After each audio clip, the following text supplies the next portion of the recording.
சேனலில் பண்ணை வச்சு எப்படி பன் கறி செய்யலாங்கிறத பார்ப்போம். அதுக்கு முன்னாடி இந்த கறி மசாலா எப்படி செய்யறதுன்னு பார்ப்போம். பட்டை, கிராம்பு, ஸ்டார், சோம்பு, மல்லித்தூள், மஞ்சத்தூள் இது எல்லாத்தையும் போட்டு வறுத்து இடித்தது தான் அந்த கறி மசால் பொடி. அப்புறம் அதோட மிளகு சேர்த்துக்கணும். இப்போ டிஷ்ஷு செய்ய தேவையான பொருள்: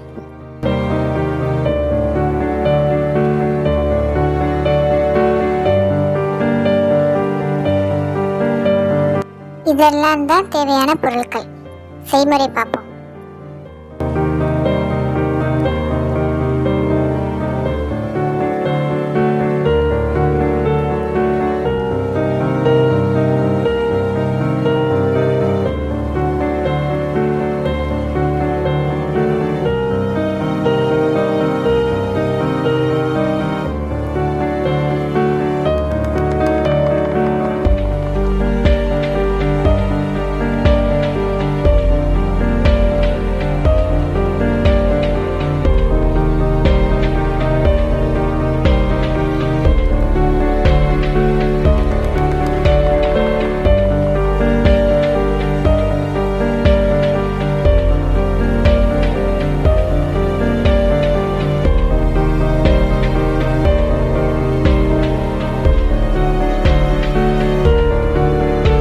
இதோ சுவையான பன் கறி தயார். இதை காரம் இல்லாமல் குழந்தைங்களுக்கு கொடுக்கணும்னா பச்சை மிளகாயில் விதை எடுத்துட்டு கொடுத்தீங்கன்னா குழந்தைங்களுக்கு செஞ்சு கொடுக்கலாம், நல்லாயிருக்கும்.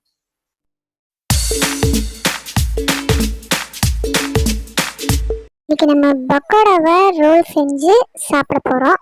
வாங்க. இது குழந்தைங்களுக்கு பிடிக்கும், ரொம்ப கிறிஸ்பியாக இருக்கும். அதில் சோம்பு, இஞ்சி, பூண்டு இதை முதல் இடிச்சுக்கோங்க. அதுக்கப்புறம் முட்டைக்கோஸை கட் பண்ணி போட்டுக்கோங்க. இப்போ இடித்ததை இதில் போட்டு கொஞ்சமாக கலர் பொடி, மஞ்சத்தூள், உப்பு எல்லாம் போட்டு மிக்ஸ் பண்ணி வச்சுக்கோங்க பக்கோடா பதத்தில். அப்புறம் பெருங்காயத்தூளும் போட மறந்துடாதீங்க, நான் மறந்துட்டு சொல்ல. அப்புறம் உப்பு போட்டு நல்லா கொஞ்சம் லைட்டாக தண்ணி ஊற்றி மிக்ஸ் பண்ணிக்கோங்க. சொல்கிறாங்களே, ஆனால் மாவெல்லாம் இல்லையே நினைக்காதீங்க. இப்படி பொரிச்சாலே நல்லா மொறுமொறுன்னு வரும். பொரிச்சு எடுத்து வச்சுக்கோங்க தனியாக. எண்ணெய் ஊற்றி பெரிய வெங்காயம், தக்காளி, பச்சை மிளகாய் இது எல்லாத்தையும் வதக்கிட்டு கொஞ்சமாக அதுலேயும் உப்பு போட்டுக்கோங்க.